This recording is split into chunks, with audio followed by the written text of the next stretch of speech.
Student, তোমরা যারা ক্যালকাটা ইউনিভার্সিটির আন্ডারে 4th সেমিস্টার ইতিহাস অনার্স কোর্সের ছাত্রছাত্রী আছো, তোমাদের জন্য আজকে ক্লাস খুবই গুরুত্বপূর্ণ।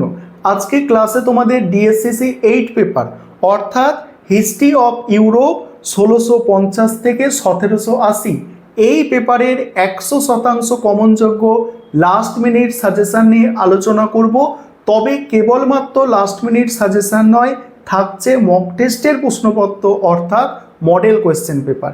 এবং তোমাদের সাজেশান এবং মডেল কোয়েশ্চেন পেপারটা আমি বাংলায় তো রেখেছি, তার সঙ্গে সঙ্গে ইংলিশ ভার্সানেও আছে, যাতে তোমরা যারা ইংলিশ ভার্সানের স্টুডেন্ট আছো তোমরা বুঝতে পারো।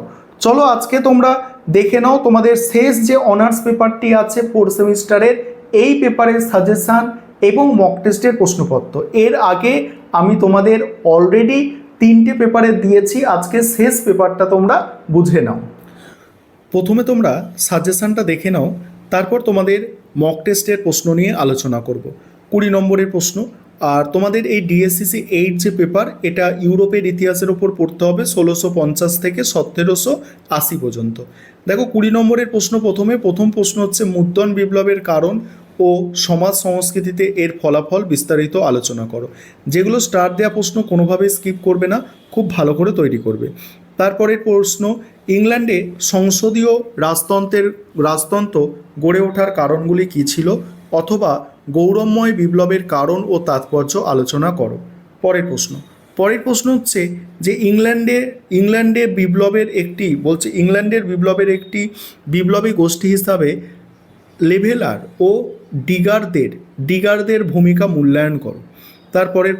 তারপরের প্রশ্ন হচ্ছে বৈজ্ঞানিক বিপ্লব কতটা বৈপ্লবিক ছিল, ইউরোপের আধুনিক বিজ্ঞানে উত্থানে এর অবদান আলোচনা করো। তারপরে জন লক কিভাবে একটি আদর্শ উদারনৈতিক রাষ্ট্রের রূপরেখা তৈরি করেছিল তা বিশ্লেষণ করো। John Locke. পরের প্রশ্ন আছে জ্ঞানদীপ্তির যুগ বলতে কী বোঝো, এই জ্ঞানদীপ্তির প্রসারের কারণ ও এর প্রধান বৈশিষ্ট্যগুলি বিস্তারিত আলোচনা করো। পরের প্রশ্ন, ইংল্যান্ডে প্রথম শিল্প বিপ্লবের কারণ ও প্রাক শর্তগুলি বিস্তারিত আলোচনা করো। তারপরের প্রশ্ন, ষোড়শ শতকে ইউরোপে মূল্য বিপ্লবের কারণ ও অর্থনীতি এর প্রভাব আলোচনা করো। নেক্সট আছে ইংল্যান্ডে এনক্লোজার আন্দোলন বা নতুন কৃষি ব্যবস্থা সৃষ্টির সম্পর্কে বিস্তারিত আলোচনা করো। পরের প্রশ্ন হচ্ছে আদি শিল্পায়ন বলতে কী বোঝো, ফ্রান্স ও জার্মানিতে শিল্পায়নের প্রধান বৈশিষ্ট্যগুলি আলোচনা করো। তারপরের প্রশ্ন ইংল্যান্ডের ইতিহাসে 11 বছরের স্বৈরাচারিতা বলতে কী বোঝো, এর রাজনৈতিক প্রভাব কী ছিল। তারপরের প্রশ্ন আছে পঞ্চদশ ও ষোড়শ শতকে ইউরোপের অর্থনীতির রূপান্তর এবং বাণিজ্য বিপ্লবের বৈশিষ্ট্য লেখো। নেক্সট হচ্ছে টিউডর বিপ্লব সম্পর্কে একটি সমালোচনামূলক প্রবন্ধ রচনা করো। এবারে 5 নম্বরের প্রশ্নের সাজেশন নিয়ে আলোচনা করব, তারপরেই তোমাদের মক টেস্টের প্রশ্নপত্র অর্থাৎ মডেল কোয়েশ্চেন পেপার। তার আগে একটা বিষয় তোমাদের বলার আছে যে তোমাদের জন্য তোমাদের এই যে 4th সেমিস্টারে 4টি অনার্সের পেপার আছে, এই 4টি পেপারের স্টাডি মেটেরিয়াল অর্থাৎ পিডিএফ নোটস আমাদের তৈরি করা আছে। তোমরা যদি কেউ পারচেস করতে চাও অবশ্যই তোমরা স্ক্রিনে দেওয়া নম্বরে যোগাযোগ করতে পারো। দেখো 5 নম্বরের প্রশ্ন। দেখো প্রথম প্রশ্ন হচ্ছে সামরিক বিপ্লব কিভাবে যুদ্ধকে একই সঙ্গে রাজকীয় ও প্রলেতারীয় করে তোলে। তারপরে কি আছে দেখো, ইউরোপে 17 শতকের সংকটকে সাধারণ সংকট বলা হয় কেন। পরের প্রশ্ন, ইংল্যান্ডে গৃহযুদ্ধে বুর্জোয়া বিপ্লব বলছে ইংল্যান্ডের গৃহযুদ্ধকে বুর্জোয়া বিপ্লব বলে চিহ্নিত করা কতটা সঙ্গত। তারপরে সপ্তদশ শতাব্দীর বৈজ্ঞানিক সংস্থা এবং একাডেমিগুলি কিভাবে বিজ্ঞানের বিকাশে সাহায্য করেছিল। তারপরে হচ্ছে ইউরোপের অর্থনীতিতে মার্কেন্টাইলবাদের প্রভাব সংক্ষেপে বিশ্লেষণ করো। নেক্সট আছে অষ্টাদশ শতাব্দীর জ্ঞানদীপ্তির স্বৈরাচারের প্রধান বৈশিষ্ট্যগুলি কী ছিল। তারপরে কোপার্নিকান বিপ্লব বলতে কী বোঝো, কোপার্নিকান বিপ্লব বলতে কী বোঝো। তারপরে আছে কি গ্যালিলিওকে কেন আধুনিক বিজ্ঞানের জনক বলা হয়। তারপরের প্রশ্ন আছে স্যার আইজাক নিউটনের প্রধান বৈজ্ঞানিক আবিষ্কারগুলি সংক্ষেপে লেখো।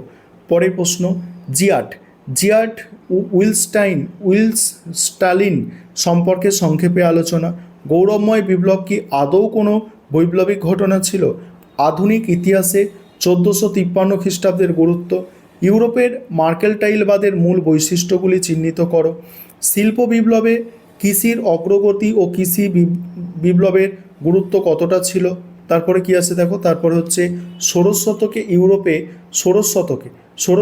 ইউরোপে বণিকদের চরিত্র ও বৈশিষ্ট্য সংক্ষেপে লেখো। এবার মক টেস্টের প্রশ্ন দেখো। মক টেস্টের প্রশ্ন এখানে প্রথমেই 5 নম্বরের প্রশ্ন আছে যে কোপার্নিকান বিপ্লব বলতে কি বোঝো? গ্যালিলিওকে কেন আধুনিক বিজ্ঞানের জনক বলা হয়? স্যার আইজাক নিউটনের প্রধান বৈজ্ঞানিক আবিষ্কারগুলি সংক্ষেপে লেখো। জিয়ার্ড স্ট্যানলি সম্পর্কে সংক্ষেপে আলোচনা। গৌরবময় বিপ্লব কি আদৌ কোনো বৈপ্লবিক ঘটনা ছিল? আধুনিক যুগের ইতিহাসে 1453 খ্রিস্টাব্দের গুরুত্ব। এবার 20 নম্বরের প্রশ্ন, গৌরবময় বিপ্লবের কারণ তাৎপর্য। ইংল্যান্ডে প্রথম শিল্প বিপ্লবের কারণ ও প্রাক শর্তগুলি বিস্তারিত আলোচনা করো। ষোড়শ শতকে ইউরোপে মূল্য বিপ্লবের কারণ ও অর্থনীতিতে এর প্রভাব আলোচনা করো। তারপরে আছে কি, তারপরে আছে ইংল্যান্ডে এনক্লোজার আন্দোলন বা নতুন কৃষি ব্যবস্থা সৃষ্টি সম্পর্কে বিস্তারিত আলোচনা। আদি শিল্পায়ন বলতে কি বোঝো? ফ্রান্স ও জার্মানিতে শিল্পায়নের প্রধান বৈশিষ্ট্যগুলি আলোচনা করো। নেক্সট, ইংল্যান্ডের ইতিহাসে 11 বছরের স্বৈরাচারিতা বলতে কি বোঝায়? নেক্সট, এর রাজনৈতিক প্রভাব। এবার তোমরা যারা ইংলিশ ভার্সানের স্টুডেন্ট আছো তোমরাও দেখে নাও, আমি স্ক্রল করে যাচ্ছি, ইংলিশ ভার্সানেও দেওয়া আছে, আর আমাদের স্টাডি মেটেরিয়াল কিন্তু বাংলা ভার্সানেও যেমন পাবে ইংলিশ ভার্সানেও তোমরা পারচেস করতে পারো।